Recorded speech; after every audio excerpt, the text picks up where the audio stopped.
Hello दोस्तों, हमारे YouTube channel में आप सभी का स्वागत है। इस वीडियो में हम कुछ पॉपुलर डिफेंस स्टॉक्स के ऊपर डिस्कशन करने वाले हैं, जिनके अंदर आज के दिन हमें काफ़ी ज़्यादा सेलिंग प्रेशर देखने को मिली है। लाइक यहाँ पर कोचिन शिपयार्ड की बात करें तो लगभग 4.5% की गिरावट यहाँ पर देखने को मिली है। फिर यहाँ पर मझगांव डॉक की बात करें तो मझगांव डॉक के अंदर 3.8% के अप्रोक्स यहाँ पर गिरावट देखने को मिली है। उसके बाद यहाँ पर गार्डन रिच बिल्डर्स की बात करें तो 1.25% के अप्रोक्स गिरावट देखने को मिली है। फिर यहाँ पर भारत डायनामिक्स की बात करें तो अप्रोक्स 3.5% की गिरावट यहाँ पर भी हमें देखने को मिली है। तो ये जो गिरावटें हमें आज के दिन देखने को मिली है, ये डिफेंस स्टॉक्स के अंदर, इसके पीछे रीजंस क्या हैं, ये हम लोग समझने वाले हैं पूरे अच्छे तरह से एकदम डिटेल्स में। एंड उसके बाद हम ये भी डिस्कस करेंगे कि ऐसी सिचुएशन में हम यहाँ पर क्या कर सकते हैं। अगर हमारा विजन है लॉन्ग टर्म इन्वेस्टमेंट का, तो फ्रेश बाइंग के लिए अभी यहाँ पर हमारे पास कैसी अपॉर्चुनिटीज़ हैं। चलो वीडियो को शुरू करते हैं। फर्स्ट ऑफ ऑल रीजन के पीछे रीजंस को डिस्कस करते हैं। तो देखो, आज डिफेंस स्टॉक्स के अंदर काफ़ी ज़्यादा गिरावटें हमें देखने को मिली है। क्यों? इसके पीछे बहुत ही बड़ी रीजन नहीं है भाई, रीजन है सिंपल प्रॉफिट बुकिंग। देखो, जैसा कि आप सभी को पता हुआ कि पिछले 1 महीने में डिफेंस स्टॉक्स के अंदर बहुत ही बढ़िया रैली हमें देखने को मिली है। लगभग सभी डिफेंस स्टॉक्स कुछ दिनों पहले अपने रिकॉर्ड हाई के लेवल पर पहुंचे हुए थे, 52 वीक हाई के लेवल पर पहुंचे हुए थे। एंड उसके बाद प्रॉफिट बुकिंग होनी तो लाजमी है। जो लोग यहाँ पर लो के लेवल पर बाइंग किए होंगे, वो लोग अपने प्रॉफिट्स को बुक करेंगे ही। तो इस वजह से गिरावटें देखने को मिल रही हैं। अब देखो, यहाँ पर एक चीज़ और आप लोग समझो, अभी बजट आने वाली है, तो बजट के पहले यहाँ पर प्रॉफिट बुकिंग चल रही है। क्योंकि देखो, कुछ लोगों को लगता है कि बजट में डिफेंस सेक्टर के लिए गवर्नमेंट का सपोर्ट देखने को मिल सकता है, तो कुछ ऐसे भी लोग होते हैं जिनको ये लगता है कि डिफेंस सेक्टर के लिए पता नहीं गवर्नमेंट का सपोर्ट रहे या ना रहे, इस वजह से पहले ही प्रॉफिट बुक कर लेते हैं। तो यहाँ पर हमें इस प्रकार से प्रॉफिट बुकिंग देखने को मिल रही है डिफेंस सेक्टर के स्टॉक्स के अंदर। साथ ही साथ एक चीज़ और यहाँ पर मैं ऐड ऑन करना चाहूँगा कि जो भी पीएसयू स्टॉक्स हैं, उनके अंदर बढ़िया हमें सेलिंग प्रेशर देखने को मिल रही है पिछले कुछ दिनों से। चाहे हम डिफेंस सेक्टर के पीएसयूज की बात करें, या फिर एनर्जी सेक्टर की, या फिर रेलवे सेक्टर की। जी हाँ दोस्तों, रेलवे सेक्टर के अंदर भी काफ़ी ज़्यादा गिरावटें हमें देखने को मिल रही है। रीज़न क्या है? सिर्फ प्रॉफिट बुकिंग। ठीक है, ऐसी कोई भी खराबी नहीं आई है कंपनियों के अंदर। ऐसा बिल्कुल भी मत सोचना कि यहाँ पर अगर मैंने कोचिन शिपयार्ड के अंदर इन्वेस्ट कर रखा है लेकिन अब गिरावटें आ रही हैं तो यार कंपनी खराब हो गई। बिल्कुल नहीं, कोई भी कंपनीज के अंदर खराबी नहीं आई है। बस ये शॉर्ट टर्म के लिए बिकवाली देखने को मिल रही है। प्रॉफिट बुकिंग चूंकि चल रही है, वैल्यूएशन काफ़ी ज़्यादा हाई हो रखी थी इन स्टॉक्स की। ठीक है, अब यहाँ पर हम आज के बाजार की बात करें तो देखो, आज थोड़ी सी यहाँ पर हमें निफ्टी 50 के अंदर मॉर्निंग में गिरावट देखने को मिल रही थी, लेकिन ओवरऑल देखें तो मार्केट क्लोज होते होते बढ़िया तेज़ी देखने को मिली है निफ्टी 50 इंडेक्स के अंदर। अगर आपके पोर्टफोलियो में लार्ज कैप कंपनीज की वेटेज ज़्यादा होगी तो आपके पोर्टफोलियो पर उतना कुछ खास असर नहीं पड़ा होगा।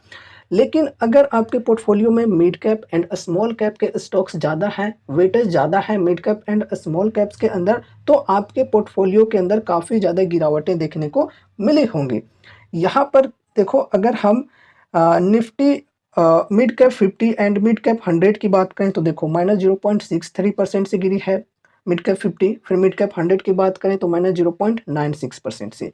और यही अगर हम स्मॉल कैप 100 की बात करें तो देखो, स्मॉल कैप में -1.22% की गिरावट देखने को मिली है। फिर यहाँ पर अगर हम स्मॉल कैप 50 की बात करें तो इसके अंदर भी देख सकते हो -0.85% की गिरावट देखने को मिली है। तो यहाँ पर काफ़ी ज़्यादा सेलिंग प्रेशर चली है mid cap and small cap के स्टॉक्स के अंदर। स्पेशली यहाँ पर अगर हम कहें पीएसयू स्टॉक्स को, तो पीएसयू स्टॉक्स के अंदर काफ़ी ज़्यादा गिरावटें देखने को मिली है। क्योंकि देखो, इलेक्शन की जो रिजल्ट आई थी 4 जून को, उस दिन काफ़ी ज़्यादा गिरावट आई, लेकिन फिर से ओवरऑल एनडीए गवर्नमेंट की विनिंग हुई, तो रिकवरी आनी स्टार्ट हुई। एंड उसके बाद जो रफ्तार बनी यार, बहुत ही बेहतरीन तरीके के। और 1 महीने में यहाँ पर पीएसयू स्टॉक्स की अगर हम बात करें तो 70% 80% से बढ़े हैं। इन्वेस्टर्स को काफ़ी लाजवाब रिटर्न्स मिले हैं। और जो कंपनीज हैं लगातार रिकॉर्ड हाई बनाते जा रहे हैं, day by day record high बनते जा रहे हैं। और इस वजह से वैल्यूएशन काफ़ी ज़्यादा हाई हो रखी थी, तो वैल्यूएशन को तो कम होना ही है। आज न कल वैल्यूएशन मतलब एडजस्ट हो गई होगी। तो इस वजह से यहाँ पर अभी वैल्यूएशन थोड़ी सी करेक्ट हो रही है। तो उतनी ज़्यादा पैनिक होने की ज़रूरत नहीं है। ये बेसिकली हमारे लिए अपॉर्च्युनिटीज़ बनकर आते हैं, अच्छे फंडामेंटली स्ट्रॉन्ग स्टॉक्स को डिस्काउंटेड प्राइस पर बाइंग करने का। यहाँ पर देखो अब हम चलो देखते हैं टेक्निकल्स के अंदर कैसी अपॉर्चुनिटीज़ मिल रही हैं इन डिफेंस स्टॉक्स के अंदर। फर्स्ट ऑफ ऑल यहाँ पर हम कोचिन शिपयार्ड की बात करें तो 52 वीक हाई से यहाँ पर लगभग 12.25% की डिस्काउंट मिल रही है। यहाँ पर देखो इस प्राइस पर ट्रेड कर रही है, 2614 के आसपास है यहाँ पर। तो देखा जाए तो यहाँ पर ये जो कंपनी है एक मिड कैप टाइप की कंपनी है, तो 12% का डिस्काउंट कुछ खास नहीं है मेरे ख्याल से, ठीक है। ये पर्सनली मैं अपनी बता रहा हूँ। अगर आपको ये डिस्काउंट ठीक लगती है तो आप यहाँ पर फर्स्ट इन्वेस्टमेंट कर सकते हो, फर्स्ट एसआईपी कर सकते हो। क्योंकि जब भी मैं डिस्काउंट की बात करता हूँ तो कमेंट्स में कुछ दोस्त लोग ऐसा लिखते हैं कि यार 20% की डिस्काउंट कभी नहीं मिलने वाली है स्टॉक के अंदर। 20% के डिस्काउंट के चक्कर में रहेंगे तो ये जो स्टॉक है ये 3000 क्या 6000 तक पहुंच जाएगा, वहां से 10% 20% मिलेगा तो क्या फायदा होगा। इस प्रकार की सोच लोग रखते हैं और हाई के लेवल पर बाइंग करके फंसते हैं। तो देखो हाई के लेवल पर अगर आप बाइंग करते हो तो बहुत ही बड़ी मिस्टेक करे हो। मैं अक्सर बोला करता हूँ कि डिस्काउंट के साथ चला करो। तो कुछ लोग नेगेटिवली तौर पे कमेंट में काफ़ी सारी चीज़ें लिखते हैं, चलो मुझे उनसे बुरा नहीं लगता है। शायद वो लोग मार्केट को अच्छी तरह से समझ नहीं पाए। धीरे धीरे करके आप समझ जाओगे, फिर पेशेंस आपके अंदर आ जाएगा और उसके बाद मार्केट की जो उतार चढ़ाव होती है उनसे आपको कुछ खास फर्क नहीं पड़ने लगेगा, ठीक है। तो बस पेशेंस रखा करो। अभी देखो यहाँ तक गिरी है और अगर यहाँ तक गिरकर आती है ये जो सपोर्ट है 2417 की, तो बहुत ही बढ़िया डिस्काउंट मिल जाएगी फर्स्ट इन्वेस्टमेंट करने के लिए। क्योंकि मिड कैप कंपनी है तो कम से कम यहाँ तक के डिस्काउंट की एक्सपेक्टेशन हम रख ही सकते हैं। लगभग 18% यहाँ पर डिस्काउंट मिल जाता है, तो चलो ओके है फर्स्ट इन्वेस्टमेंट करने के लिए। फिर सेकंड अगर हम सपोर्ट की बात करें तो ये होगी 2114 की, तो सेकंड अमाउंट यहाँ पर हम लगाएंगे, ठीक है। फर्स्ट 2417 पर, सेकंड 2114 पर। ये मैं अपनी बता रहा हूँ, मुझे अगर इन्वेस्टमेंट करना होगा तो मैं इस प्रकार से करूँगा। बाकी अगर आपको ये डिस्काउंट ठीक लगती है तो यहाँ पर भी फ्रेश इन्वेस्टमेंट कर सकते हो, फर्स्ट इन्वेस्टमेंट कर सकते हो। 12% की डिस्काउंट चल रही है। जो भी सभी स्टॉक्स को मैं भी डिस्कस कर रहे हैं सबके अंदर 10% प्लस इन डिस्काउंट मिल रहे हैं, लेकिन 20% से नीचे हैं, ठीक है। तो देखा जाए तो डिस्काउंट अभी यहाँ पर थोड़ी बहुत मिलनी स्टार्ट हुई है। देखते हैं आगे कैसा माहौल रहता है। अगर गिरावट आती है तो बढ़िया अपॉर्चुनिटीज़ यहाँ पर हमें देखने को मिल सकते हैं, ठीक है। तो चलो नेक्स्ट स्टॉक को हम यहाँ पर डिस्कस करते हैं। नेक्स्ट स्टॉक है यहाँ पर मज़गांव डॉक शिप बिल्डर्स। यहाँ पर अगर हम डिस्काउंट की बात करें तो 52 वीक हाई के लेवल से यहाँ पर भी लगभग 12.5% की डिस्काउंट मिल रही है। अब देखो चूंकि ये जो कंपनी है ये एक लार्ज कैप कंपनी है, तो लार्ज कैप के अंदर मैं अपनी बताऊं तो मेरी स्ट्रेटेजी ये होती है कि कम से कम 10 से 15% की डिस्काउंट मिलनी चाहिए फर्स्ट इन्वेस्टमेंट के लिए, फर्स्ट एसआईपी के लिए। तो यहाँ पर देखा जाए तो लगभग 12.5% की डिस्काउंट मिल रही है, तो चलो ओके है, फर्स्ट बाइंग के लिए यहाँ पर मैं सोच सकता हूँ एक पल के लिए, ठीक है। उसके बाद सेकंड मतलब सपोर्ट की बात करें तो सेकंड सपोर्ट यहाँ पर हो जाएगी हमारी ये, जिसमें हम सेकंड अमाउंट लगाएंगे 4676 की है। यहाँ पर बढ़िया डिस्काउंट मिल जाएगी इस सपोर्ट के लेवल पर। उसके बाद यहाँ पर नेक्स्ट सपोर्ट की बात करें तो नेक्स्ट सपोर्ट है 3950 की। तो इस प्रकार से हम एसआईपी कर सकते हैं इन डिफेंस स्टॉक्स के अंदर। अब देखो एक चीज़ और आप इस तरीके से भी कर सकते हो। 10% मानकर चलो यहाँ पर हमने इन्वेस्ट किया फर्स्ट अमाउंट, फिर 10 से 15% पर गिरकर आती है तो यहाँ पर सेकंड अमाउंट, फिर 15 से 20% तक होती है तो थर्ड अमाउंट। इस प्रकार से हम यहाँ पर 5-5% के अंतराल में एसआईपी कर सकते हैं।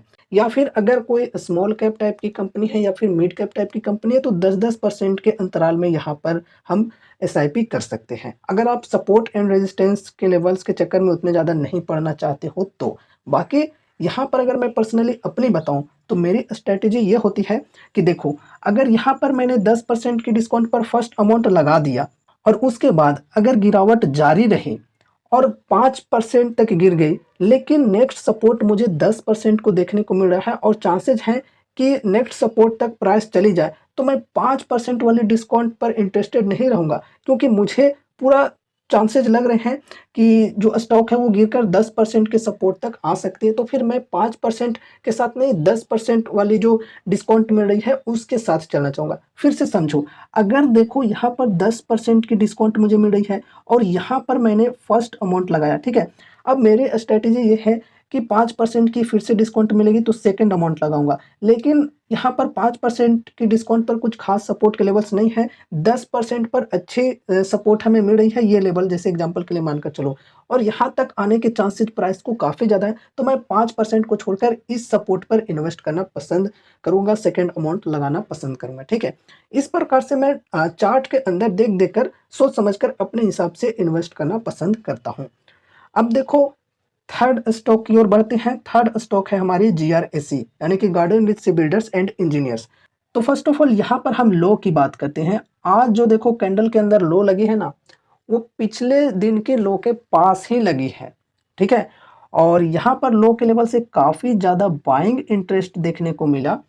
इस वजह से स्टॉक के अंदर रिकवरी आई और दूसरे जो डिफेंस स्टॉक्स हैं उनके मुकाबले में यहाँ पर गिरावट की जो परसेंटेज है वो ओवरऑल हमें कम देखने को मिली है, लगभग 1.25% की।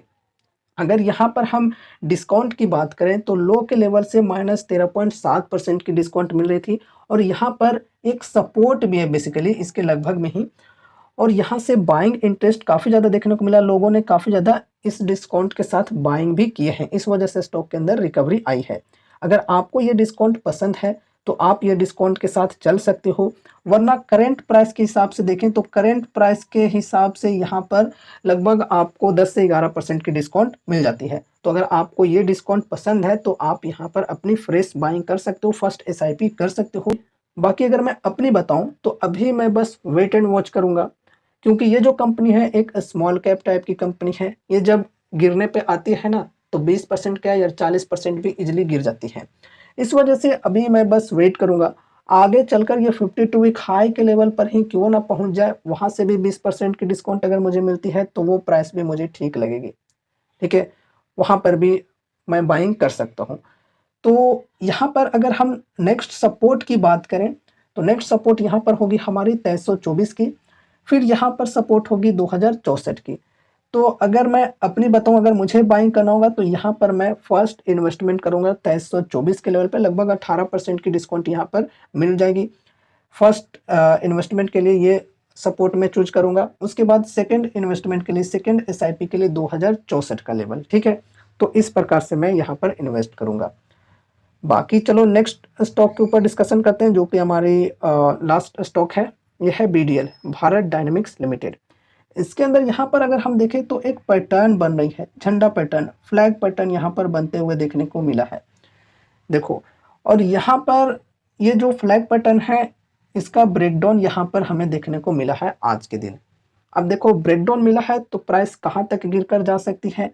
ये जो प्राइस है ये गिर कर आ सकती है 1400 के लेवल तक। यहाँ पर बेसिकली एक सपोर्ट की लेवल है। अगर 1400 के लेवल तक गिर कर आ जाती है तो बढ़िया डिस्काउंट यहाँ पर हमें मिल जाएगी, 20 से 21% की एकदम मस्त डिस्काउंट मिल जाएगी फर्स्ट बाइंग के लिए। अभी के डिस्काउंट की बात करें तो अभी लगभग 14.5% की डिस्काउंट मिल रही है 52 वीक हाई के लेवल से। अगर आपको ये डिस्काउंट पसंद आती है तो यहाँ पर आप बाइंग कर सकते हो। बाकी ये एक मिड कैप टाइप की कंपनी है तो यहाँ पर आप अपने हिसाब से सोच सकते हो। अगर आपको ये डिस्काउंट ठीक लगती है तो आप इस प्राइस पर बाइंग कर सकते हो। लेकिन यहाँ पर अभी ब्रेकडाउन मिला है तो उस हिसाब से देखा जाए तो चलो चांसेस तो हैं कि यहाँ तक गिरकर आए इस सपोर्ट के लेवल तक, तो फिर यहाँ पर बहुत ही बढ़िया डिस्काउंट मिल जाएगी अगर गिरावट जारी रहती है स्टॉक्स के अंदर तो दोस्तों अभी हमने काफ़ी सारे डिफेंस स्टॉक्स के ऊपर डिस्कशन किए हैं, काफ़ी पॉपुलर स्टॉक्स हैं ये, और यहाँ पर गिरावट के पीछे रीजंस को समझा। फिर यहाँ पर इनके टेक्निकल्स के अंदर हमें कैसी अपॉर्चुनिटीज़ मिल रही हैं लॉन्ग टर्म इन्वेस्टमेंट के लिए, सभी चीज़ों को समझा। उम्मीद है कि इस वीडियो के माध्यम से आपको कुछ यूजफुल इन्फॉर्मेशंस मिले होंगे। तो वीडियो को लाइक करके चैनल को सब्सक्राइब कर लेना और मिलते हैं अगले नए वीडियोज़ के साथ। तब तक के लिए बाय बाय।